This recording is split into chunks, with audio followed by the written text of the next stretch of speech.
We're living in some difficult times. Because of a virus, there's a worldwide problem. And the result has been that we're not able to get together as we normally do. This means that churches are not meeting on the Lord's Day for the regular public assembly. Many churches are doing what we at University in Tampa have done, and that is we're trying to provide some things for the brethren in order to strengthen them, to encourage them, and to give them a feeling that we still have our tie together with brethren, even though we can't meet on the public assembly. We have Bible classes nearly every night.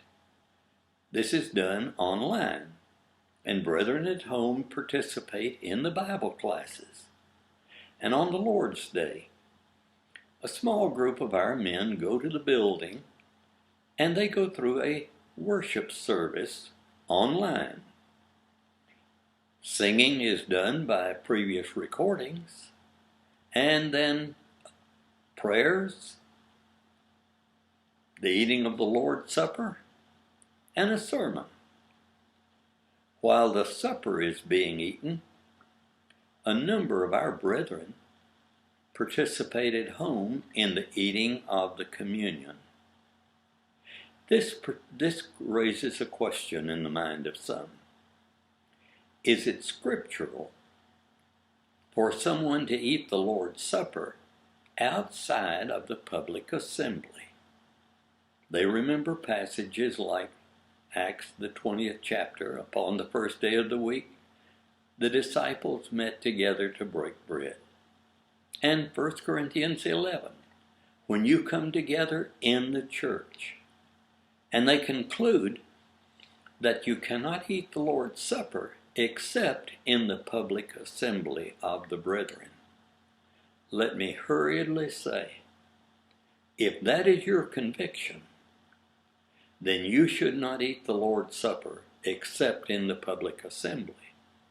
Because the principle that we learn in Romans 14, that anything that a person does in violation of his conscience would be sinful. But I think this whole issue may turn on the question of whether the practice of eating the Lord's Supper is a corporate action. Is it something the church does, or is it a group of individuals eating it privately, individually? I think maybe the principles in Romans 14 would help us here. There were brethren who thought that it was sinful to eat meats. There were other brethren who felt that it was all right to eat the meats. Do you know how Paul answered them? He said, let every man be fully assured in his own mind. Romans 14, verse 5. Earlier he had said, one man hath faith. Now that's not the revealed word of God. That's his personal faith, his conviction. One man hath faith to eat all things, but he that is weak eateth herbs. Let not him that eateth set it not him that eateth not. Let not him that eateth not, judge him that eateth. For each is being received by his God. Private practices can be individually practiced without giving a problem or compromising the other brother. Now that poses this question. When we eat the Lord's Supper, is it a corporate action or is it an individual action? A look at 1 Corinthians 11, I think, can help us on this. It is true that Paul is talking about what they did when they came together as the church or in the church. And he's going to be dealing with a problem they had at Corinth. And that was the problem of division among the church. This wasn't denominational division. This was division in the church. Cited in 1 Corinthians 1. One says, I'm of Paul, another says, I'm of Apollos. Chapter 4 says they were not using Paul and Peter's name. They were using local names. And when they came together in the assembly, one group would eat the Lord's Supper and another group didn't have any. And another group would eat. And Paul said, you're divided. That's the context in which he says, tarry one for another. That's not talking about Sunday morning and Sunday night. That's talking about when they all came together in the assembly, there should not have been divisions in that church. Now that question comes up though. When they ate the Lord's Supper, was it a church action or was it individual action? Well, think about it in 1 Corinthians 11. Paul says, wherefore, verse 27, wherefore, whosoever shall eat the bread or drink the cup in an unworthy manner shall be guilty of the body and the blood of the Lord. But let a man prove or examine himself, and so let him eat of the bread and drink of the cup. For he that eateth and drinketh judgment unto himself, if he discern not the body. Now question. When we eat the Lord's Supper in an assembly, is it the church acting, or is it a group of individuals acting? If it's the church acting, then if I fail to eat the Lord's Supper in a proper manner, I would compromise the whole group. But if it's private matter, then my failure to eat the Lord's Supper properly does not compromise you when you're eating the Lord's Supper properly discerning the Lord's death. Even though we do it in the collection of brethren, we're doing a private practice. It is not a corporate practice. The same thing's true when we sing. We come together in the assembly and we sing a song. Is that a church song? Or is it a song by individuals? Well, Paul's going to tell the people in Colossians 3, speaking one to another in psalms, hymns, and spiritual songs, singing, making melody in your heart to the Lord.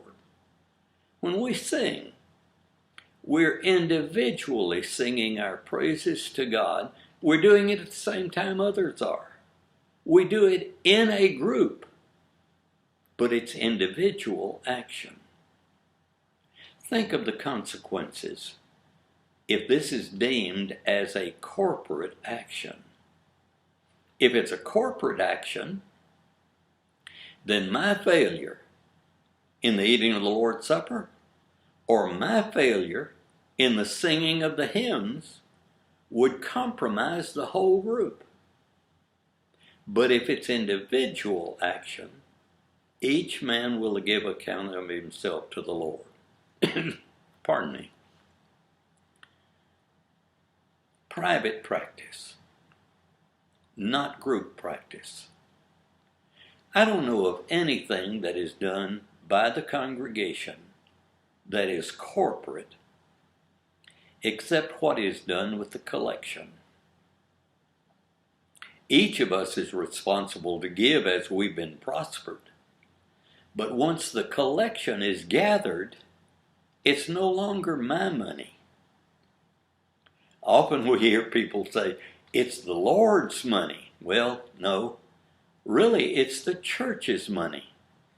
And there's a similar situation in Acts, the 5th chapter. Remember the case of Ananias and Sapphira?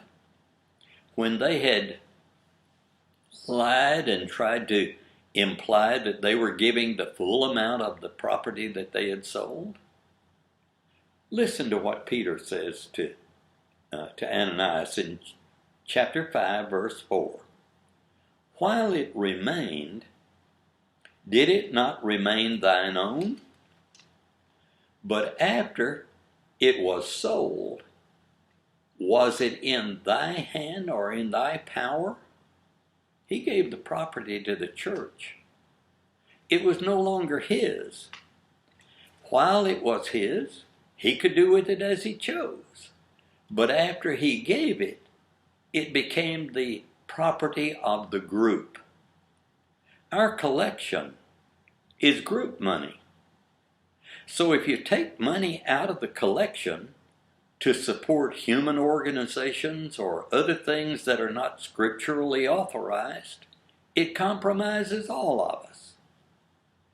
But if I fail to eat the Lord's Supper properly, it doesn't compromise the whole congregation.